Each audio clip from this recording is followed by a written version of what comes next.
नमस्कार दोस्तों, आपका मित्र के व्यास स्ट्रॉन्ग यूथ स्ट्रॉन्ग इंडिया में आपका स्वागत करता हूं। इस समय जो मेरा विषय चल रहा है वो है स्ट्रेस मैनेजमेंट का। बहुत ही गहरा विषय है, बहुत ही आवश्यक विषय है। इसको आप बड़े ध्यान से सुनिए और इसे समझने की कोशिश कीजिए, और आगे अगर मैं जो आपको प्रक्रिया बताऊंगा उसको अगर अपनाएंगे तो निश्चित रूप से आपको बहुत ज़्यादा फ़ायदा होगा। और मेरा विश्वास है कि आप इन चीज़ों में ज़रूर ध्यान देंगे, क्योंकि ये समय कोरोना का समय चल रहा है और इस समय हर आदमी, पूरा विश्व तनाव के अंदर घिरा हुआ है। लेकिन ये तनाव तो समझ में आ रहा है, लेकिन जो हम लोग पर्सनैलिटी के हिसाब से, पर्सन के हिसाब से तनाव क्या होता है, कैसे होता है, और कोरोना से ज़्यादा खतरनाक ये तनाव है आज की स्थिति में, क्योंकि इसको पहचान पाना बहुत मुश्किल है। इसके जो लक्षण होते हैं वो मैं आज आपको बताने वाला हूँ कि आप कैसे पहचानेंगे कि कोई व्यक्ति या स्वयं आप तनावग्रस्त हैं या नहीं। क्योंकि ये तनाव कभी बता के नहीं आता है, चुपचाप आता है, चुपचाप आपको अंदर ही अंदर नुकसान पहुँचाता है, और आपका जो नुकसान ये करता है उसकी भरपाई करना बहुत मुश्किल होता है। तो मैं आज आपको वह सिम्टम्स बता रहा हूँ जिसको देखकर आप ये पता लगा सकते हैं कि कोई व्यक्ति तनावग्रस्त है या हम स्वयं तनावग्रस्त हैं या नहीं। आत्मावलोकन करना पड़ेगा आपको अपना। तो मैं आपको इसके सिम्टम्स हैं वो बताने जा रहा हूँ। इसमें 3 तरह के सिम्टम्स हम डिटेक्ट कर पाते हैं। पहला होता है फिज़िकल सिम्टम्स, दूसरा होता है इमोशनल सिम्टम्स, तीसरा होता है बिहेवियरल सिम्टम्स। मतलब फिज़िकली जो हमारे शरीर में जो परिवर्तन होते हैं उसको देखकर हम पहचान सकते हैं कि हमारे अंदर तनाव की स्थिति उत्पन्न हो चुकी है। भावनात्मक दूसरा बिंदु है, जो भावनात्मक जो परिवर्तन हमारे अंदर आते हैं उनको देखकर भी हम पता लगा सकते हैं कि व्यक्ति तनावग्रस्त है या नहीं। तीसरा जो है वो व्यवहार में जो परिवर्तन उसके आता है, जिसे हम नज़रअंदाज कर जाते हैं, और इसे ही हमें देखना बहुत ज़रूरी है। तो मैं आपको सबसे पहले बताता हूँ कि जब आदमी के अंदर तनाव घर कर जाता है, घुसने लगता है, तो उसके अंदर क्या सिम्टम्स पैदा होते हैं, जिसको आप देखकर एक अंदाज़ लगा सकते हैं कि व्यक्ति तनावग्रस्त है या नहीं। पहला बिंदु है मस्कुलर टेंशन। नसों में टेंशन पैदा होता है, खिंचाव पैदा होता है। शैलो ब्रीदिंग, हल्की हल्की सांस लेना, गहरी सांस न लेते हुए शैलो ब्रीदिंग करता है व्यक्ति। उसकी हथेलियों में पसीना आता है। स्वेटी पाम, हथेलियाँ गीली पसीने में अक्सर उसकी होती हैं। हाथ ठंडे होते हैं, हाथ पैर ठंडे आपको नज़र आएंगे। ठंडे ठंडे हाथ पैर अगर दिखते हैं तो ये भी निशानी है कि आदमी तनावग्रस्त है। मुंह का सूखना, ड्राई माउथ, ये भी सिम्टम है तनाव का। डायरिया, बार बार लेटरिन जाने की इच्छा पैदा होना, दस्त लग जाना, और किसी भी काम को जाने के पहले व्यक्ति सोचता है कि मैं एक बार फ्रेश होके आ जाऊं फिर काम पे जाऊं। तो इस तरह की जो स्थिति पैदा होती है ये भी तनाव का निशान है। उसके बाद सिर दर्द, अचानक बैठे बैठे सिर दर्द होने लगे, बिना किसी कारण के सिर दर्द होने लगे, तो ये भी एक तनाव की निशानी है। अगर अल्सर पैदा हो गए हैं पेट में और डाइजेस्टिव सिस्टम की प्रॉब्लम अगर पैदा हो रही है तो ये समझ लीजिए कि आप तनाव के जद में आ चुके हैं और उसके अंदर आपका ग्रहण लग चुका है, आपके अंदर उसका ग्रहण लग चुका है। एलर्जीज, कई तरह की एलर्जीज होती हैं, ये भी ये इंडिकेट करती हैं कि आप तनावग्रस्त हैं। बैकएक, जो कमर का दर्द आमतौर से अभी सभी को ज़्यादातर मिलता है, ये बैकएक भी एक तरह से तनाव की निशानी होती है, उसी की देन है। जनरल फटीग, मतलब थकान से महसूस होना, आदमी को उत्साह नहीं होना, उसके अंदर थकान महसूस होना, और हार्ट बीट का बढ़ जाना, इंक्रीज इन हार्ट बीट।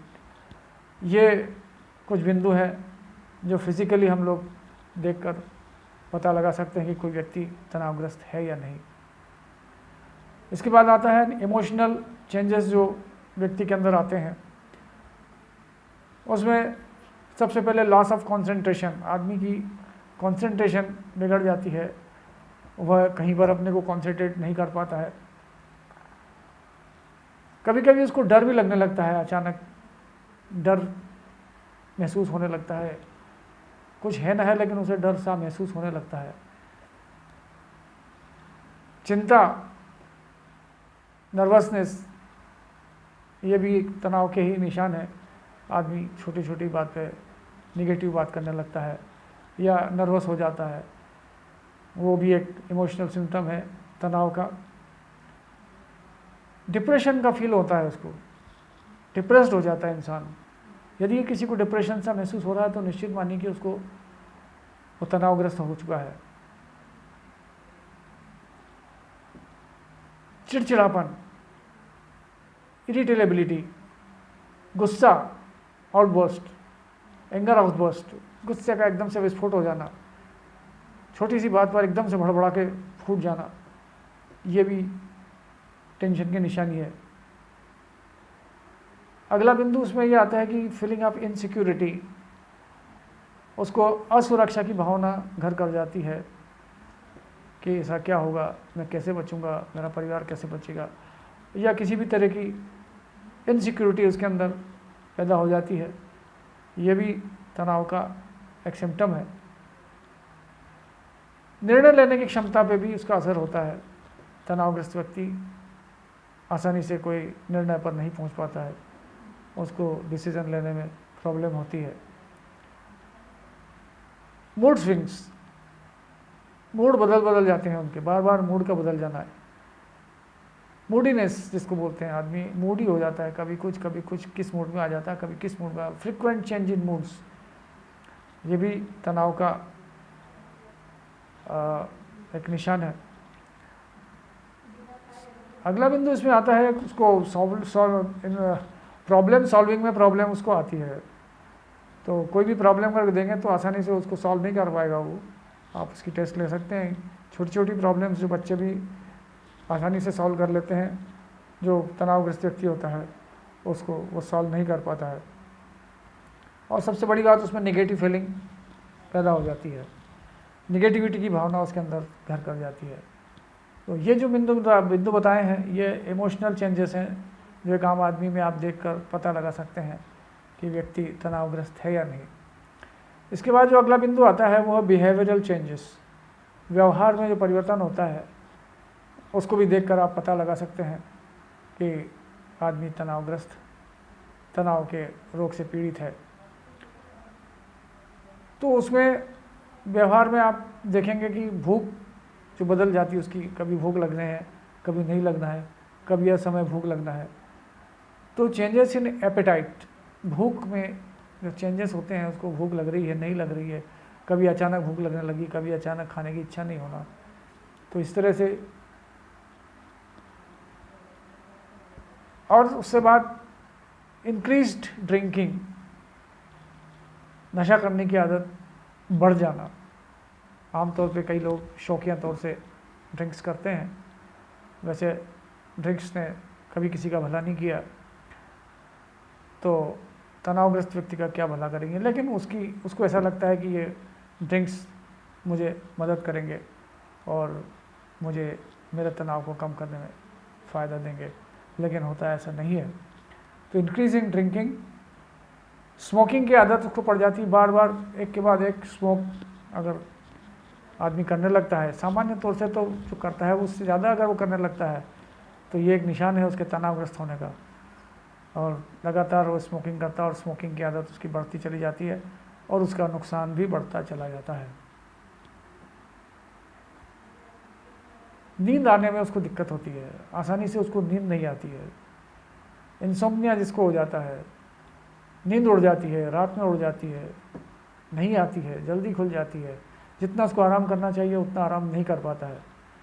तो डिफ़िकल्टी इन स्लीपिंग, ये भी एक बिहेवियरल चेंज आप जजमेंट कर सकते हैं कि उसके अंदर क्या तनाव की स्थिति है।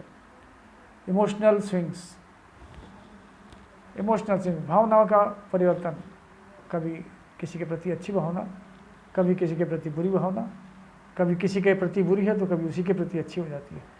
तो एक स्टेबिलिटी उसकी इमोशंस में नहीं रह पाती है और वो अपने व्यवहार से दर्शाता है कि आप उससे, या वो आपसे नफरत करता है, या वो आपसे प्रेम करता है, या वो आपका सहयोगी है, या आपका विरोधी है।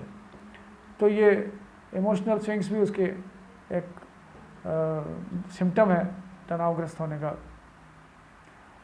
अगला बिंदु है कि वो समाज से कटने लगता है इंसान। जो तनावग्रस्त होता है, जो समस्याग्रस्त होकर तनावग्रस्त हो जाता है, वो सोशल नहीं रह जाता है। वो अपने रिश्तेदारों से, अपने जान पहचान के दोस्तों से और अन्य लोगों से बचने की सोचता है, वो उनसे कटने की सोचता है, वो कटने लगता है। तो सोशल विड्रॉल उसका जो है, ये भी एक सिम्टम है एक तनावग्रस्त होने का। फिर अगला बिंदु इसमें जो है वो है इंक्रीज इन आर्ग्यूमेंट। अनावश्यक रूप से वो आर्ग्यूमेंट करने लगता है, हर चीज़ में उसको आर्ग्यूमेंट करने की आदत हो जाती है। तो ये जो सिम्टम्स मैंने 3 तरह के बताए हैं, ये व्यक्ति से व्यक्ति अलग हो सकते हैं, क्योंकि हर आदमी का व्यक्तित्व एक तरीका नहीं होता, हर पर्सनालिटी अलग होती है, हर आदमी का फिजिकल स्ट्रक्चर अलग होता है, मेंटल स्टैंडर्ड अलग होता है, इमोशनल स्टैंडर्ड अलग होता है। तो ये सारे व्यक्ति से व्यक्ति ये डिफ़र करते हैं, लेकिन ये एक मोटी लिस्ट है जो मैंने आपको बताई अभी, जो ये बताती है कि व्यक्ति तनावग्रस्त है या नहीं है, और है तो किस स्थिति में है। तो मैं सोचता हूँ कि आज का काफ़ी लंबा हो गया है। मैं आगे आपको बहुत सारी इसी तरह की जानकारी दूंगा, जिससे आप अगर अवेयर रहेंगे तो इस तनाव को पहचान पाएंगे, आप अपने स्वयं के तनाव को पहचान पाएंगे, अपने मित्रों के, अपने रिश्तेदारों के तनाव को पहचान पाएंगे, और आप उसका समय पर निदान कर सकेंगे, जो मैं आपको आगे बताने वाला हूँ। तो दोस्तों, आज के लिए बस इतना ही। नमस्कार। हाँ, मैं आपको अपना वो प्रमाण दिखाना चाहता था। मैं चाहता था कि आप उस प्रमाण को देखें, जिसके उसमें मैं आपको ये चीज़ें बता रहा हूँ। तो उसका जब फ़ोटोग्राफ लिया था तो वो ठीक से नहीं आया था, इसलिए मैं आपको मोबाइल में फ़ोटो लेकर, क्योंकि उसमें उल्टा आ रहा था, इसलिए इसको मैं आपको सीधा करके दिखाना चाहता हूँ। आप देख पा रहे हैं क्या नहीं पा रहे हैं पता नहीं, तो छोड़िए, जाने दीजिए। नहीं आ रहा तो कोई दिक्कत नहीं है, आपको मुझ पर विश्वास करना पड़ेगा। और जय हिंद, जय भारत।